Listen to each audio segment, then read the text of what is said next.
आज म तिमीलाई एउटा असहज सत्य भन्न चाहन्छु। धेरै मानिसहरू असफल हुनुको कारण प्रतिभा र क्षमताको कमीले होइन, अवसरको कमी पनि होइन, समर्थनको कमी पनि होइन। कारण हो बहाना। बहाना सुरक्षित हुन्छ। बहानाले इगो बचाउँछ। बहानाले हामीलाई असफलता स्वीकार गर्नबाट जोगाउँछ। घरको अवस्था राम्रो थिएन, कसैले गाइड गरेन, स्वास्थ्य राम्रो थिएन, समय मिलेन। तर सुन त, सफल मानिसको जीवन पनि त पर्फेक्ट थिएन नि। फरक के थियो भने उनीहरूले परिस्थितिलाई दोष दिएनन्, उनीहरूले जिम्मेवारी लिए। भिक्टिम सोचले तिमीलाई आराम दिन्छ तर शक्ति खोज्छ। जुन दिन तिमीले भन्न छोड्छौ मेरो कारणले यस्तो भयो, त्यही दिनदेखि तिमी कमजोर बन्छौ। सफलताले जिम्मेवारीको परिभाषा बोल्छ, बहानाले होइन। अर्को असफलताको कारण के हो भन्दाखेरि हाम्रो भोलि भन्ने बानी, प्रोक्रास्टिनेसन। सबैभन्दा खतरनाक शब्द के हो? भोलि। भोलिदेखि एक्सर्साइज गर्छु, भोलिदेखि पढ्छु, भोलिदेखि सिरियस हुन्छु। भोलि कुनै दिन होइन, भोलि एउटा भ्रम हो। सपना मार्ने सबैभन्दा शान्त तरिका कामलाई पोस्टपोन गर्नु हो। तिमीलाई थाहा छ के गर्नुपर्छ, तर तिमी सुरु गर्दैनौ। किनकि सुरु गर्दा अनकम्फर्टेबल लाग्छ।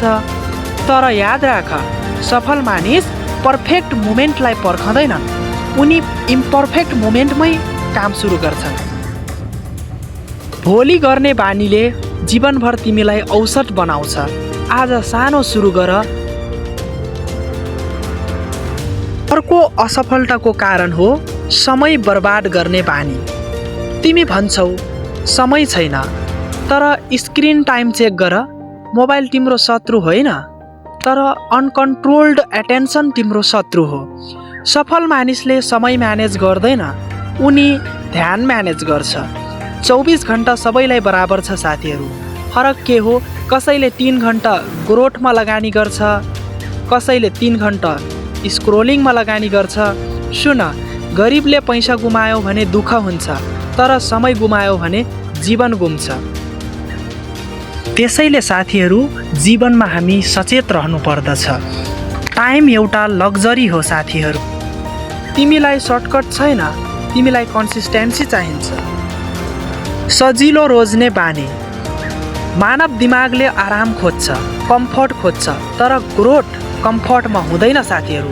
जिम जाँदा दुख्छ, नयाँ स्किल सिक्दा डर लाग्छ, बिजनेस सुरु गर्दा असफलता आउँछ कि भन्ने डर लाग्छ। आम मानिस असहज देखेर रोकिन्छ, सफल मानिस असहज देखेर पनि अगाडि बढ्छ। कम्फोर्ट जोन सुन्दर जेल हो। त्यहाँ सुरक्षित त हुन्छौ, तर त्यहाँ महान बन्न सक्दैनौ। यदि तिमी सधैँ सजिलो रोज्छौ भने तिमी सधैँ औसत नै रहन्छौ। ग्रोथको अर्को नाम हो डिस्कम्फर्ट। त्यसैले साथीहरू, ग्रोथको लागि, सफलताको लागि चाहिँ कम्फर्ट जोनलाई पार गरेर हामी अगाडि बढ्न सक्नुपर्छ। अर्को असफलताको कारण हो अनुशासन बिना मोटिभेसन खोज्ने बानी। धेरै मानिस मोटिभेसन भिडियो हेर्छन्, एक्साइटेड हुन्छन्, 2 दिन काम गर्छन्, फेरि रोक्छन्।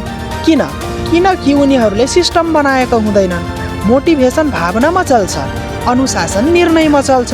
सफल मानिस मुड अनुसार काम गर्दैन, सेड्युल अनुसार काम गर्छ।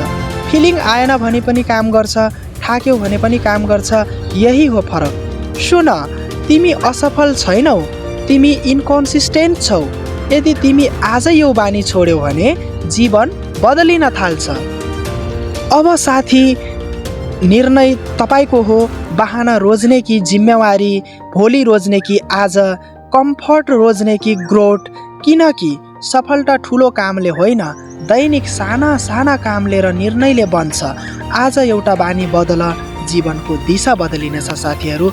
यदि तपाईलाई यो सन्देशले छोयो भने हाम्रो ड्रिम एचिभर्स मोटिभेसन हब युट्युब च्यानललाई सब्सक्राइब गर्न नबिर्सिनुहोला।